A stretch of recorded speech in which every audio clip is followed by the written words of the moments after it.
கடந்த நாட்களில் வந்து டாக்டர் படித்த ஒரு பையன், டென்டலிஸ்ட், அவனை நான் சந்தித்தேன். அப்படியே மயக்கமாக சர்ச்சுக்குள்ளே வந்தான். இளம் மனைவி, ரொம்ப அழகான பொண்ணு. அவங்க 2 பேரும் சேர்ந்து வந்தாங்க. அவனை வந்து திடீர்னு தள்ளாடுறான். அவனை கீழே உட்கார வச்சேன். என்னப்பா அப்படின்னு கேட்டான். அவங்க அப்பா பெரிய கோடீஸ்வரர். கோயம்புத்தூரில் வந்து ஒரு டென்டல் ஹாஸ்பிட்டல் வச்சு கொடுக்குற அளவுக்கு அவங்க அப்பா பெரிய ஆள். ஃபஸ்ட்டு வந்து ஒரு 10 lakhs இன்வெஸ்ட்மெண்ட் பண்ணி ஒரு டென்டல் கிளினிக் ஒன்று வச்சு கொடுத்துருக்குறாரு. ஆனால் அந்த பையனுக்கு அந்த இடத்துல செய்யவே முடியல. ஏன் அப்படின்னு கேட்டேன். அவன் சொல்கிறான், எங்கள் அப்பா வந்து ஒரு சர்ச்சினுடைய எல்டர்.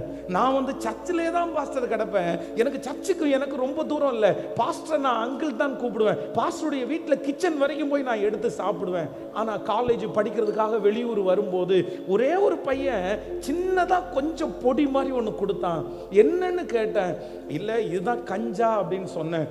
ஏப்பா இது ரொம்ப காஸ்ட்லி ஆயிடுச்சு, இது உனக்கு எப்படி கிடைச்சுன்னா? அதெல்லாம் காஸ்ட்லி எல்லாம் கிடையாது, இது ஃப்ரீ தான், நீ டேஸ்ட் பண்ணி பார் அப்படின்னு சொல்லி ஃபஸ்ட்டு எனக்கு கொடுத்த கஞ்சா, ஃபஸ்ட்டு நான் யூஸ் பண்ண கஞ்சா ஃப்ரீயாக வந்துச்சு பாஸ்டர். எனக்கு ஃப்ரீயாக தான் கொடுத்தாங்க.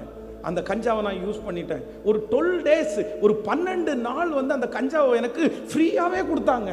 டெய்லி அந்த பையன் வந்து எனக்கு கொடுப்பான். டெய்லி வந்து அடுத்து 12 நாள் தாண்டி அந்த பையன் சொல்கிறான், இல்லை நீ கஞ்சா கொடுக்குற, ஜஸ்ட் ஒரு 10 rupees கொடுக்குறியா, 10 ரூபா கொடுக்குறியா? அகைன் நான் வந்து இலவசமாக குடித்த கஞ்சாவை 10 rupees கொடுத்து குடிக்க ஆரம்பித்தேன். 12 நாள் தாண்டினதுக்கு பிற்பாடு அது ஒரு 2-3 மாதம் 10 ரூபா கொடுத்து குடித்தேன். அதுக்கப்புறம் அவன் சொன்னான், எப்பா இது இப்போ நிறைய கிடைக்கிறது இல்லை, இது இப்போ வாங்கணும்னா 100 ரூபா அப்படின்னு சொன்னான். 100 rupees. ஆனால் ஃபஸ்ட்டு இலவசமாக வந்ததை அடுத்து 10 rupees கொடுத்து வாங்கினதை இப்போ ஒரே அடியா 100 rupees வாங்கி கொடுக்கணுன்ற ஒரு சூழ்நிலைக்கு நான் தள்ளப்பட்டுட்டேன். எனக்கு ஒன்றுமே பண்ண முடியல. அதை என்னால் வந்து அதை வந்து கண்டிப்பாக வந்து என்னால் சாப்பிடாம இருக்கவே முடியல. எனக்கு சாப்பிட்டா ஆகணுன்ற ஒரு சூழ்நிலையில் நான் தள்ளப்பட்டுட்டேன். 100 rupees கொடுக்க ஆரம்பித்தேன்.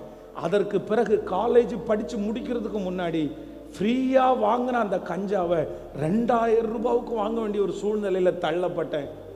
இப்படியே போதை மாறி மாறி மாறி கடைசியில் வந்து இந்த பாட்டிலுக்குள்ள ஒரு சின்ன பாம்பு குட்டி அதை உள்ள வச்சு அதுக்குள்ள வந்து அந்த போதைப் பொருளை போட்டு அந்த பாம்புக்குள்ள ஃபுல்லாக போதைப் பொருளை வச்சு நாக்க நீட்ட சொல்லி அதில் வந்து அது கொத்துமா. அது கொத்திடுச்சுன்னா கிட்டத்தட்ட ஒரு 3 days 4 days வரைக்கும் உலகமே தெரியாத அளவிற்கு போகிற மாதிரி ஒரு சூழ்நிலை இருந்துச்சு. வெறும் 27 years, 27 வயசான ஒரு பையன். எனக்கு நம்பவே முடியல.